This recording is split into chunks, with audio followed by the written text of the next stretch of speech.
Good morning, student. Today I'm going to explain about condensation, evaporation and precipitation. है ना।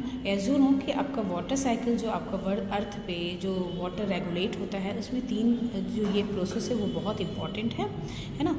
तो जिसकी वजह से हमारे वाटर जो है अर्थ पे रेगुलेट होते रहते हैं, यानी वाटर हमारे पे रेगुलर आते रहते हैं। कितना भी हम यूज़ करते हैं लेकिन उसके बाद भी वाटर हमारे अर्थ के सरफेस पे बना रहता है या अर्थ के ग्राउंड पे बना रहता है। क्यों?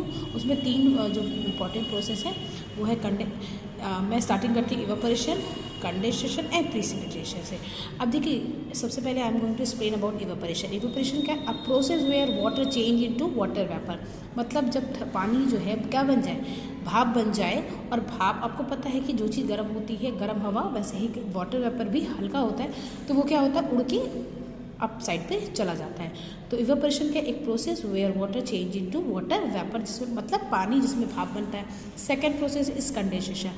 कंडेंसेशन का a process of changing water vapour into back into water, मतलब जिसमें एक प्रोसेस जिसमें वाटर वेपर फिर से क्या बन जाता है, ऊपर जाके ठंडा हो जाता है और वो बन जाता है वाटर, है ना। जैसे कि आप देखिए, जब कभी भी हम दूध वगैरह है उबालते हैं या पानी उबालते हैं, ढक देते हैं, तो आप देखोगे जो ढक्कन होता है उस पर आप देखोगे पानी की बूंदें, वो वेपर की बूंदें लगी होती है क्योंकि वो ठंडी हो जाती है।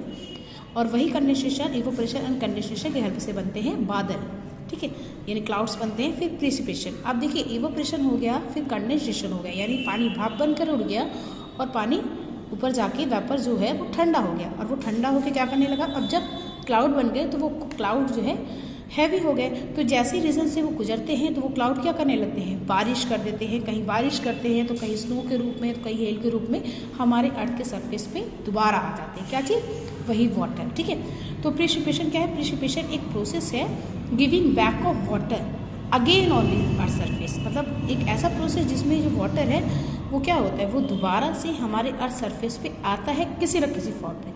अब चाहे वो रेन भी हो सकता है, हेल भी हो सकता है, या फिर आपका स्नो भी हो सकता है। जैसा टेम्परेचर होगा आसपास का वैसे उसी फॉर्म में। जैसे कि आप देखोगे जो पहाड़ी रीजन है वहाँ पे बारिश बर्फ़ के रूप में होती है, और जो रेगिस्तान है यानी डिजर्ट एरिया, जो गर्म एरिया, वहाँ पे बारिश नॉर्मल लिक्विड फॉर्म में होता है ना। तो आप देखोगे कि वाटर जो है रेगुलेट हुआ और उसमें तीन प्रोसेस इन्वॉल्व हुए, दैट इवेपोरेशन जिसमें पानी भाप बनकर उड़ा, सेकंड कंडेंसेशन जिसमें पानी जो है पानी की बूंदें ठंडी हो गई क्लाउड फॉर्म की, और थर्ड प्रोसेस प्रिसिपिटेशन जिसमें वाटर ठंडा होकर दोबारा किसी न किसी फॉर्म में हमारे अर्थ में वापस आया। तो these are the three important process.